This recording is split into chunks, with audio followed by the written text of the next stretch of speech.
I hail from Pennsylvania, Pittsburgh. And then I migrated to New York City. Then I moved to Brooklyn after my first child was born.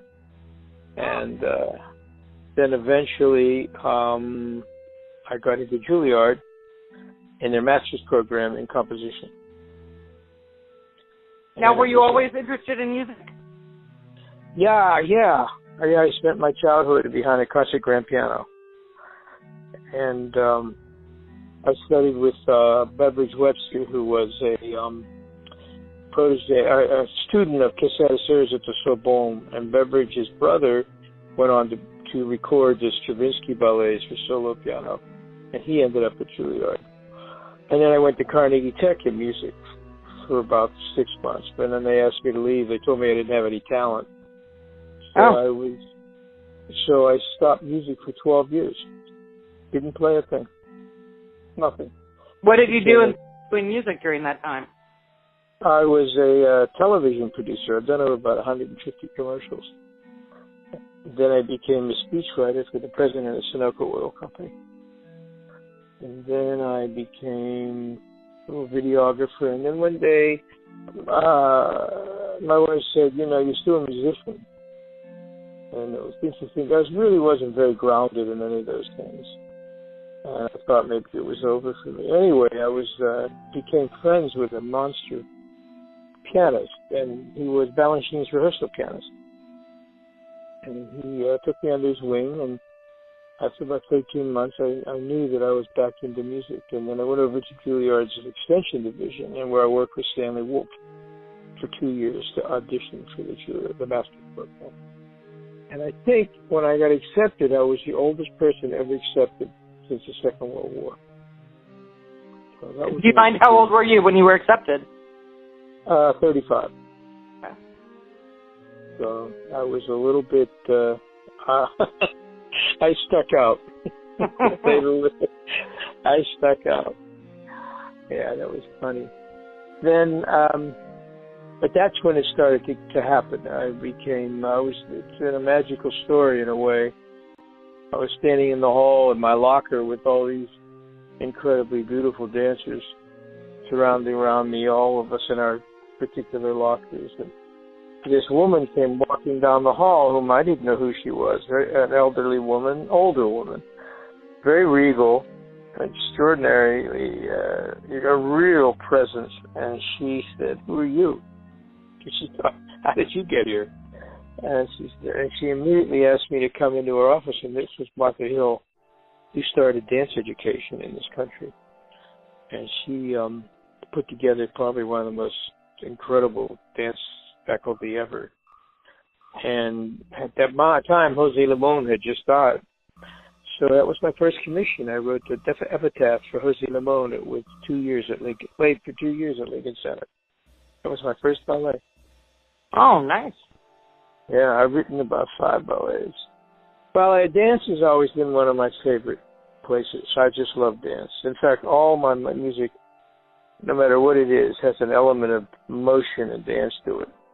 That's really a deep part, because my studies with John Coleman, who was Balanchine's rehearsal pianist, I just had to dance everything. He just inculcated into me the sense of movement. So it's been with me ever since. Now, what are the titles of your ballets? The ballet was Moments.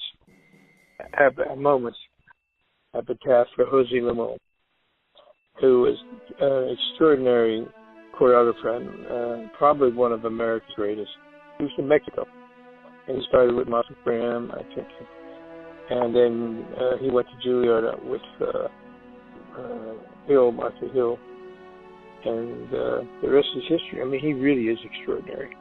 It was a great honor to write music for his demise. So that was an incredible moment for me. That was my first commission ever. And then after that, I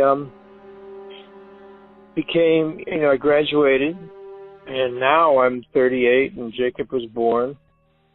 And of course, you have to start earning a living, so to speak. And I got called for jury duty right after graduation, and I surmised that I should probably go and do that now, at that moment, rather than wait, because I was just getting started in my teaching practice. So I went, and lo and behold, there was Kurt Vonnegut. Oh, wow. Called for jury duty. And in those days in New York City, you didn't sit down. You stood in a huge assembly hall and formed kind of two groups that are looking at each other. And then there was this aisle that when your name was called, you walked up the center of the aisle in between these groups. And it was so serendipitous. And what happened was, as Kurt was walking up to the bailiff, a lady behind me said, "Oh, look, there's Kurt Vonnegut." And I also had a sidebar during my years of not being a musician. I was out at the Writers' Workshop at the University of Iowa. And Edie Vonnegut was out there, and Kurt taught out there. So I kind of knew something about him, although I wasn't really directly friends with her. We were friends through other people. Anyway, he was sitting on a windowsill smoking a cigarette, and I approached him. And I sort of finagled my way into talking to him, and I said, I went to school with Edie, which is true. And that was about this size. And he liked me. So he sort of took to me. I was more threatened of him than he was of me. I mean, he was really a very gentle man. Anyway, he had just recently had seen Weber's Requiem, and he was sort of annoyed with it because he didn't think Weber had done the proper amount of research. So he had, believe it or not, in his back pocket, we met again. He took me to lunch, right? And of course, typical Vonnegut, we just sort of went to a diner, which is what I love. And he had in his pocket 8 pages of ecclesiastical Latin.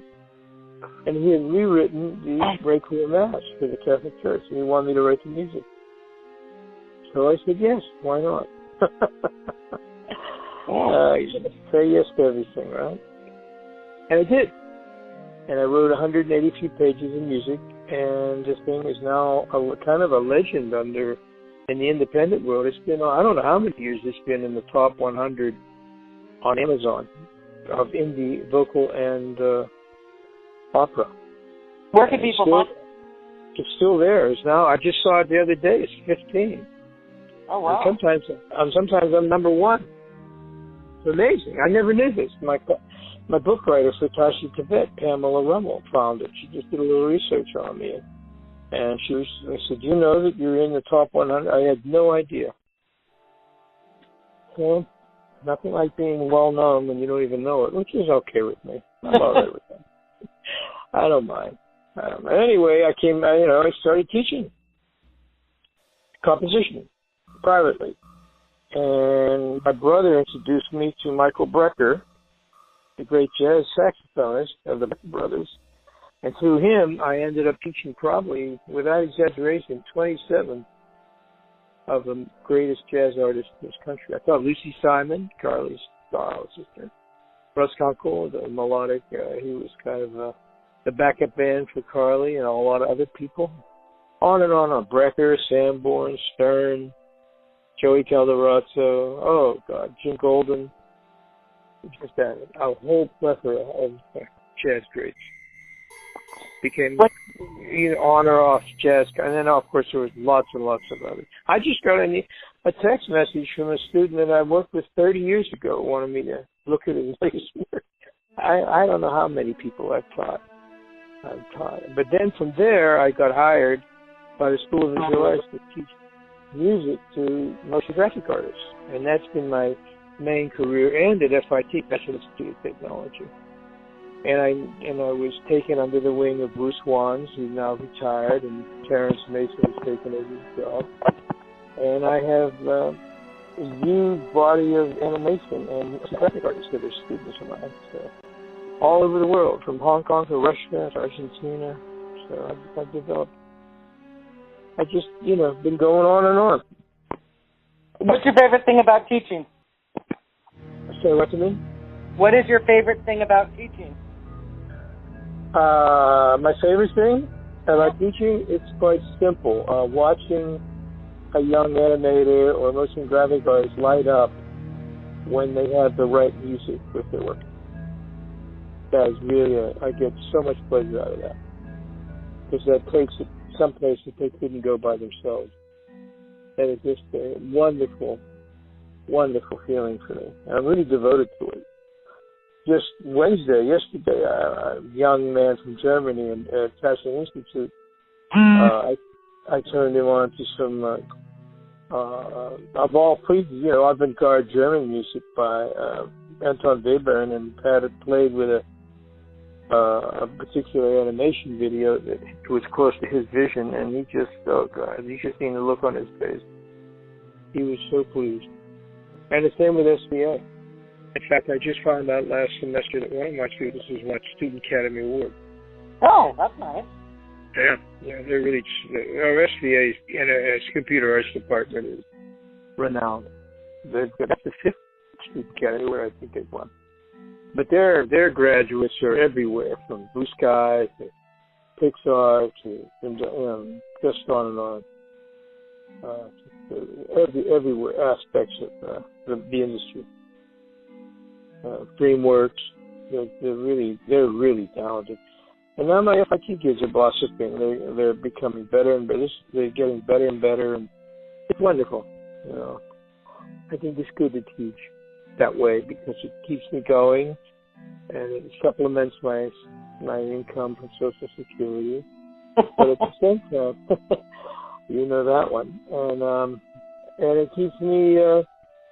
It keeps me fresh and in people's lives, and I'm not just sitting, in my garden tending to my tomatoes, which I do, but now I have that too. So I do both, and I think it's important for an artist to give back, as it was given back to me. I mean, after 12 years of being away from music, I didn't know where I was, so I couldn't even hear or play the piano.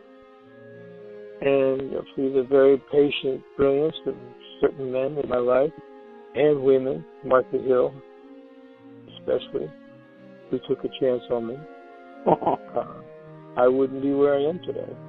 She's an amazing woman. She never even heard my music when she gave me the commission. Oh, wow. She's a genius that way. Somebody once made a joke. Martha Hill likes blue people. You're blue. I like you. Oh, okay. What does blue people mean? That's just a way of she has this knack of discovering talent. She's unbelievable. If you do any search on her, she's renowned. She's dead. She died. Oh, I'm sorry. Yeah, long ago. A lot of them. My TC video, I'd say, David Diamond, one of the greats in my life. That was a tremendous experience. So then I began to write, and just be a composer and a teacher. And along the way, I hooked up. I got my student of mine recommended me to Scientific American, and I wrote the incidental music to The Life of Robert Frost for their electronic book. And then a little later on, I was given the commission by another student recommended to do, by a friend of mine. I did the return of On the Waterfront for Bud Schulberg. Actually, I met Bud, and that was a huge success. Elia Kazan came. It was I wrote that score in 8 days. I'm very fast. I wrote 300 bars of music in 8 days. And, how many compositions have you done in total? How many have I done so far? Yeah. Is that your question? Let's see. I just finished my 4th symphony, which is my Requiem choral symphony. 2 syncotets, 5 ballets, a chamber cantata, which I wrote with Pamela Rummel, called Lay-By. It's a story of a mother in the South, in Georgia. Wonderful story. An opera, Tashi Tibet, which is now the first 3 scenes are being put up next week. She wrote the book, and Jordan Rudder was the music director and co-writer with me. Let's see, a jazz concerto. Oh, God. 2 or 3 major piano solo pieces, chamber music. Incidental music for plays, a number of pieces, jazz songs, many jazz songs. I would say about 4 or 5 that are really I've put out there. I've written a whole bunch of co-written a whole bunch of pop tunes, believe it or not. None of them, just for the heck of it, with various people. Yeah. I don't know whether they will go anywhere, but they're there. But I did it because I wanted to, just get out of where I was for a while. Now, what is Tashi Tibet? And how do you pronounce it correctly? Say what to me? What is Tashi Tibet? I want to make sure I pronounce it correctly. What is Tashi Tibet? Is that what you said? Tashi Tibet is about the invasion of Tibet by China in 1950. But it's really the backdrop to a love story. And that was, I owe completely to Pamela Rummel, who invented and developed the story and came to me. And that's an interesting history because about 1998, 99, my son came home. This is a little bit of a long story, but I'll tell you, and it's quickly. Anyway, Jacob came home with the Pearl, a part of his reading material, and I grabbed it, and I just fell in love with it, and I hooked up with Pat Tracy, a wonderful, wonderful news writer, one of the original people at Channel 4, and we wrote an adaptation of it. He did, and I wrote music. I wrote 200 pages of music for that.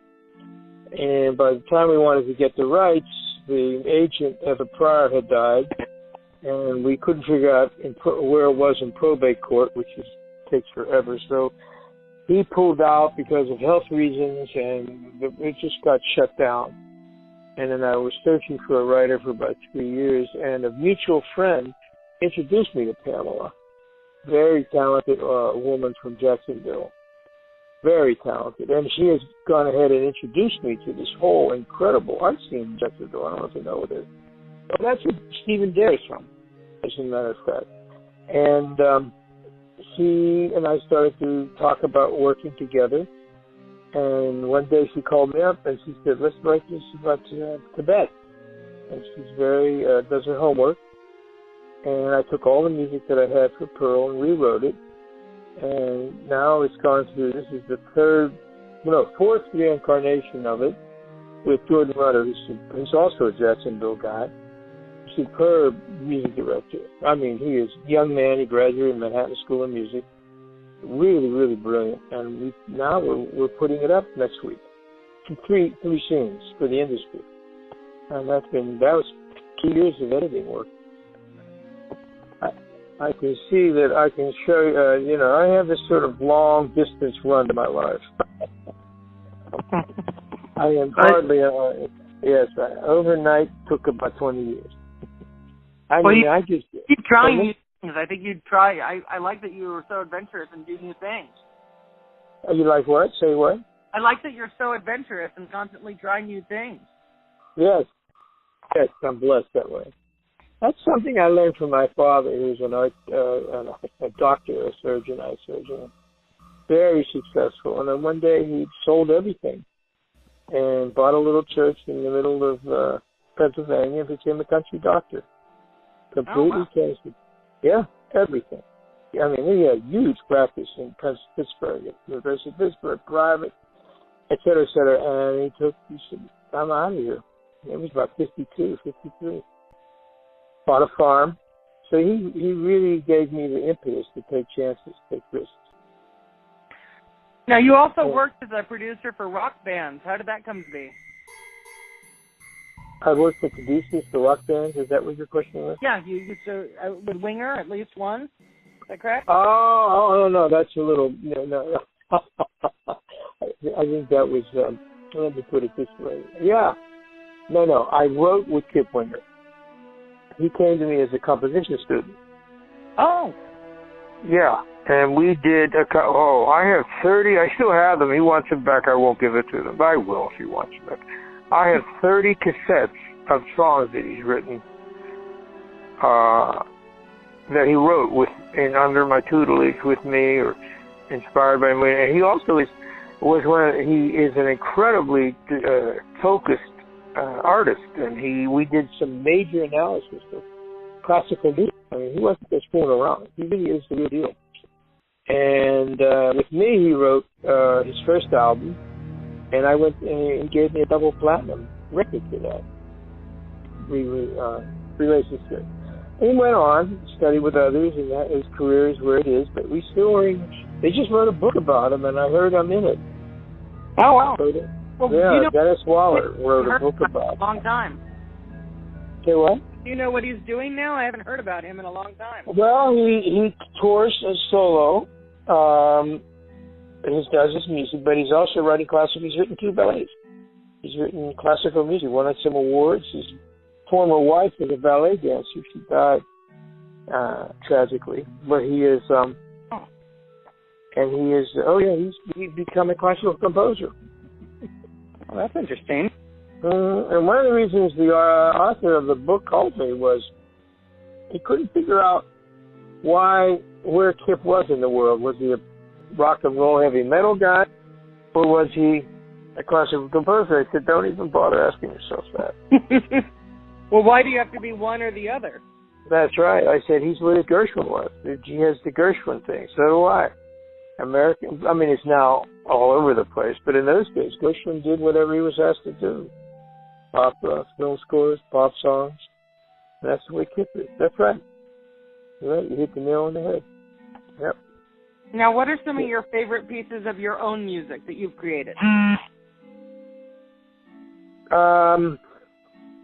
That's a good question. All my children. Which is my favorite child? No, everyone. Well, sometimes. No, that's a good question. It's a legitimate question. What is a good question? Wow. I have some of my music for theater is beautiful. It kind of still grabs me. I love Tashi Tibet. That is some of the most melodic and heartfelt music I've ever written. And Jordan Rudder really edited it so that it's really accessible now. And with Pam's book, that is a wonderful thing. I love the chamber cantata. My more recent works is that I wrote for her mother. My first string quartet that I wrote with David Diamond was, my wife still feels to this day, is some of the best music I've ever written. That was the first composition that I did that you could really hear my progress, my expertise. Then my fourth symphony that I wrote with Katie Agreska's music, I incorporated it into it. She's wonderful. She's one of the great vocal teachers of all time. She saves Cyndi Lauper's career, Steven Tyler's. She does all the Jersey Boys. She's a magnificent artist. And we wrote together a couple of beautiful pieces from the Catholic Mass, and that's inside my fourth symphony. That still knocks me out. On the Waterfront that I did with Schulberg is also extraordinary. And it sort of reminds me of my mother's people. And so I don't know. There's not one. I didn't give you one, did I? It sort of changes.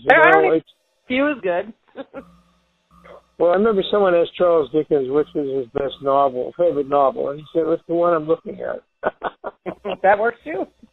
Now, what are some of your favorite pieces of music from other people? Oh, Lordy. That's easy to talk about, but it's a little bit expansive. I've grown to love in my later years Shostakovich. In fact, my second string quartet premiered in Rome with the Shostakovich quartet, which I was greatly honored, and Nina Rota and Piazza Navona. That was a magnificent experience. I still, to this day, go back to the Bach instrumental pieces and play them over and over again. I love Rachmaninoff's Second Piano Concerto, his Third Symphony. On Williams is magnificent. These are things I play over and over again. I've grown to love music before 1750, pieces of it, which is really Dunstable, Josquin Dupré. They were introduced to me at Juilliard, and I was flabbergasted at how magnificent they were. So, and Brahms I just got finished listening to Brahms' Fourth Symphony, the first movement. I love that. Really love it. And Mozart's 23rd Concerto, Piano Concerto, which is exquisite in its simplicity. So that's. I mean, not all. I do Schoenberg, orchestral pieces. That's a strange mix. And so now I've been kind of gravitating to some of the more electronic composers like Stockhausen, because I learned from them. I've given up trying to say only this or not that. That's not a good way to do business. Whatever is good, I want to know about it. You know? It's yeah. important. Now, do you only play the piano, or do you play other instruments now too? No, I only play the piano. I only play the piano. I hear just about all the other instruments. I'm not big on the guitar. That's something I've never quite gravitated to. I've written some guitar pieces. The piano, yeah. I grew up on the piano. I know the piano. It's sort of my instrument. Beautiful. Yeah, it really is. I spent many hours behind it. Now, please tell me about your theater work in New York City. Say what? I was told you did some theater work in New York City. You were hoping to get some theater work? No, I'm sorry. I was told you did theater work. You worked in theater? Yeah, on the waterfront. Oh, okay. Yeah, I did the incidental music for the return for Bud Schubert wanted to bring it to stage. So I wrote the music for that. Oh, okay. That's where I met, well, I didn't meet him, but he was there in the area. And I went out to Bud's house, and I always wanted to hold an Academy Award, so I held his. And I saw pictures of him with Liz Taylor walking through the set for the Night of the Iguana. Oh, what a magnificent woman. You just can't get a bad photograph of Liz Taylor. And it's just, we met, we chatted, and it was quite a success. I was very pleased. Very, very pleased. And then I did some small theater pieces. And, well, the chamber cantata that I wrote with Pamela is theatrical. And, of course, the opera, Tashi Tibet, is extraordinary theatrical. That's a huge piece. Huge piece. It's about 2.5 hours long. And we're doing it at the National Opera Center next week. So that's uppermost in my mind. That's a major effort on my part. It's taken years of work. While I was doing other things. But I was always writing something about that. So now it's ready to be born. Very exciting. Now, is there anything you'd like to add about your family? My family? Yes. Oh, of course. They suffer through all this. There were times when we had $50. I don't think you can be an artist and have it any other way. Yeah, I'm married for about 50 years now. Actually, last week. And happy anniversary. 50th anniversary. Yeah, we don't talk about it anymore. It's just we look at each other and laugh. Oh my God. And I have 2 sons, Jacob and Nathaniel. Jacob went to Bard as a fiction writer. And Nathaniel is going into pre-med. He's the CAT scan operator at Woodhull Hospital at night, and he does works for a orthopedic practice at Lincoln in Union Square. He does the X-rays. So they're on their way. I have a little granddaughter that I never thought that I really love to death. She's adorable, and it's just real. I'm sort of that kind of guy. I never was big on hanging out. I mean, I've known a lot of great people in the arts. I've known the world people. I've known some of the original activists during the Democrat. But my own personal way of living has been very quiet, kind of conventional. You wouldn't know who I am if you drove up the neighborhoods. I'm me. I put my garbage out like everybody else. That's where I like to do it. I mean, that doesn't mean it's the only way. It's just the way it's sifted out for me. You know what I'm saying? Yeah, I do. So, what's something you'd like people to know about you? Say again? What is something you'd like people to know about you? Oh, boy. I like, I like them to like my music and know who wrote it. I like them to go and say, oh, that's Edgar Grana's music that he did with Pamela or Rummel or Jordan Rudder. That's what I would like. And that's happened a few times. I like that. I like when my music precedes me. That's an honest answer. Now, what do you... Oh, excuse me. What do you like for fun? What do I like for fun? Yeah. Wow. Well, if I open my little garage door, you'll see my garden. I've become an avid gardener. I mean, really big time. I mean, I've got tomatoes and zucchini and all sorts of herbs. Although my cucumbers are not doing well this year. Eggplant. My fig tree is going. I love gardening. I sort of stumbled in it. My landlord is a gardener, professional gardener, and he lives next door. And he has very graciously I rent it from him, and he lets me use his garden. I share whatever I grow with him and his family, but it's become a passion with me. And bike riding. Oh, I love the bike ride. I just love my biking. Active, that's good.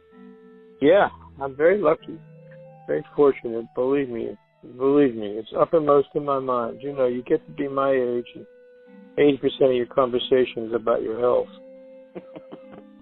You know, you really, you look around and you suddenly realize you're the last man standing. And, you know, I ache. I'm supposed to ache. But I don't have any, as my mother used to say, I got nothing that's going to kill me, just makes my life miserable. That's my mother. It was a big, big, big, big influence in my musical life.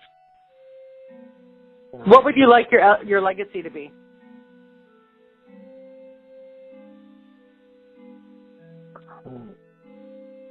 You know, if you'd asked me that a number of years ago, I would have said my music. Now that you've asked me that now, I would say the respect and good feelings that my students have for me.